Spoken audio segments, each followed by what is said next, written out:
Hey everyone. This week we are talking about resumes, which for a lot of people can be an arduous process, especially if you are a student who is trying to look and break into the field, or if you're someone who's been in the field and just looking for that next step up.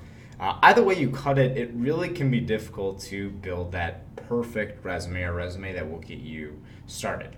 Now, I'm going to talk about resumes a little bit more broadly because we do have a large mix of people from the business school, accounting, finance, all the way from PR and marketing. So I'll talk about resumes in general, and I'll give you some examples of what you might want to do. And again, not all of this is supposed to be taken as law.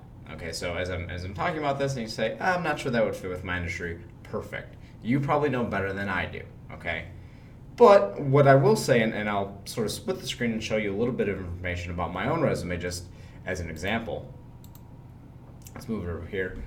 This is my resume, and my resume is outdated, and I need to fix it. So this is actually an impetus for me to do so. My academic resume is a little bit different. That one is more complete. But when we're looking at resumes in general, imagine that each time that you're interacting with someone, you give them your resume or you send it into a digital website, you only have about 20 to 30 seconds, assuming that there's an online system. And so what we want to do is have the most important information from the top and, of course, streaming from the bottom. So again, I have two resumes in a sense. I have a professional resume, which this one is, and then I have an academic resume. For the professional resume, obviously, the professional experience would go up top. For a lot of you who are students first, you're within the range where you're trying to get your education to enable you to have a career opportunity. In most cases, what we'll see is we'll have the actual education first. And what I've seen a lot within this class in particular, which is fine, but I have some comments with that as well, is a summary or a summary of qualifications, a header at the very top that runs up here. Now, there are multiple schools of thought with a summary and just basic objectives for this resume. The first one is that it gives you a quick two-sentence synopsis that if someone were to pick up your resume, they would look at it and they would go, okay, I know exactly what Steve or Sarah or Jeff is about within these two sentences. The other school of thought is that they probably have a pretty good idea as to what you're applying for if you're applying for a specific position. So the objective or the summary is really powerful if you just have a general resume that you're handing off to people. Anyone you meet, it doesn't matter what it is, you have a basic two-sentence, I'm hardworking, driven, focused leader, so on and so forth. But my point with all this is that in most circumstances, hopefully we're making our resumes cater toward a specific type of position, right? So if I were to apply to a full-time position at DePaul, a summary of why I would be a good fit for DePaul usually will find itself onto a cover letter, and cover letters we'll talk about next week. What I do see a lot of within this is a lack of use of white space. So as you can see, it is literally packed from side to side, up and down, and it's all 11-point font. 10-point font can be a little small, 11-point font to 12-point font is usually that good spot. A name, different, again, cascading amounts of information, and use of white space. What we'll see a lot is we'll see a lot of white space that is skewed. So we'll have the left-hand side information, information, information, and then over here in this general area, it is basically blank. And with that opportunity, we can actually skew things over. You see that I flush the dates of information all the way to the right just to make more use of that white space. And again, things I've seen a lot of email and phone number and so on and so forth, just in a straight centered line. You can stagger it, address here, address, email and phone, just to make it a little bit easier on the eyes. And then of course my name, font-wise, I believe is a 22. Okay, so this is the biggest point. When they pick it up, this is your name, this is who you are, and then as they go down, imagine yourself, and this is an activity you can do with some of the ones that we have on D12, is literally look through the different resumes and give yourself a little timer on your phone, give yourself 20 seconds to look through each resume. And as you're looking through each resume, you start the timer, finish the timer, boom, there you are. And try to remember what details that stood out to you, and then basically reverse engineer it. Why is it that the detail of being an instructor teaching business communication was important? Why is it that a certain skill set was important? And what we'll slowly find is that the directions and the way that the placement of the certain skills or the different information works might stick out to us in some way, and we might want to replicate that. Now, what I thought would be interesting is to look at how we can maybe make our resume specific to positions. Just for the sake of argument, what I did here, don't save that. What I did here is I looked up tax positions on Indeed.com and also onto a website, Career Builder, Simply Hired. What I find is that with the big three firms for accounting, everything from Ernst Young, PricewaterhouseCoopers, and Deloitte, is that if you go on their websites, just to give you an example, here we are, you'll actually see that there's information about actually contacting someone on campus. And sometimes they'll label that person as an insider or the contact. So for Ernst Young, you go through all these loopholes, you go through the page, you get to the internship page. There isn't a traditional click here to apply, right? There are a lot of loopholes. Same thing with PricewaterhouseCoopers, the student program, you're going.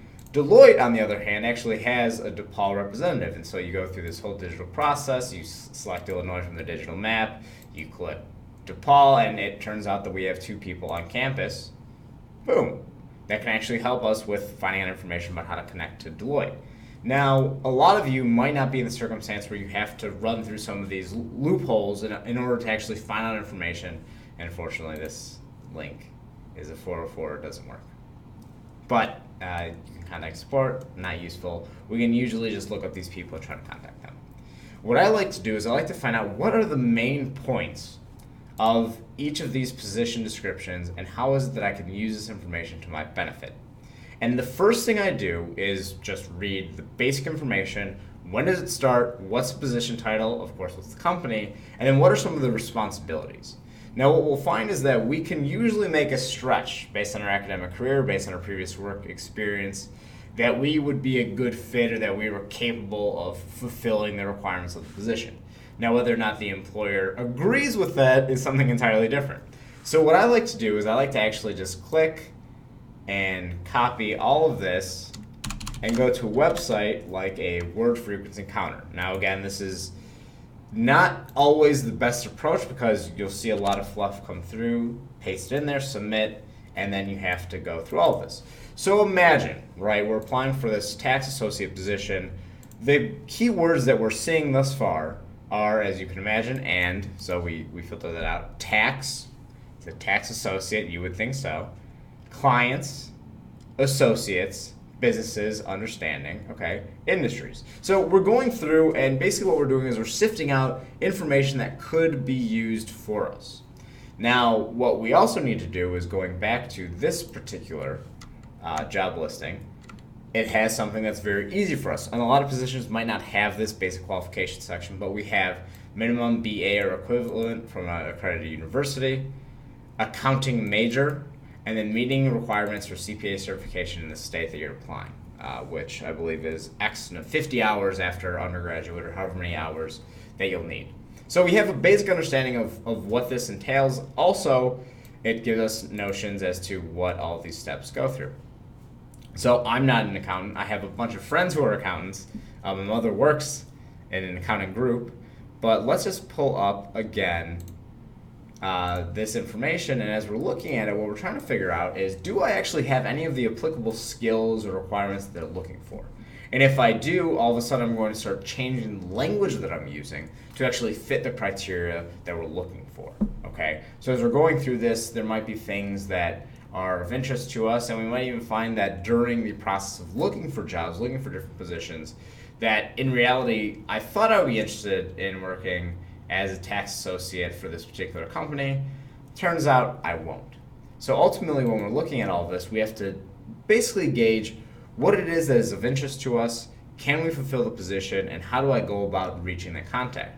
In some situations, we're going to be putting our resume and information online, and it'll go through an online filter. So the use of these buzzwords within your resume is actually beneficial to you because they'll run it through the system, and it'll say, oh, it says tax X number of times, perfect, it hit our criteria, now we'll send it on to a real person, okay?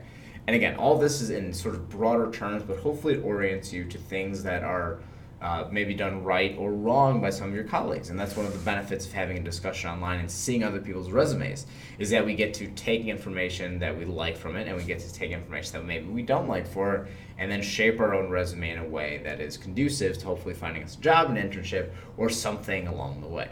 So again, if you have any questions, comments, or concerns about the resume writing process, if you're starting from scratch, there are a variety of resources that I can send your way.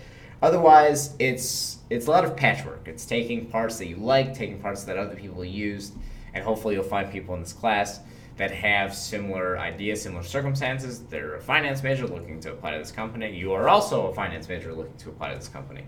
So hopefully the translation of skills are there. Otherwise, again, feel free to reach out.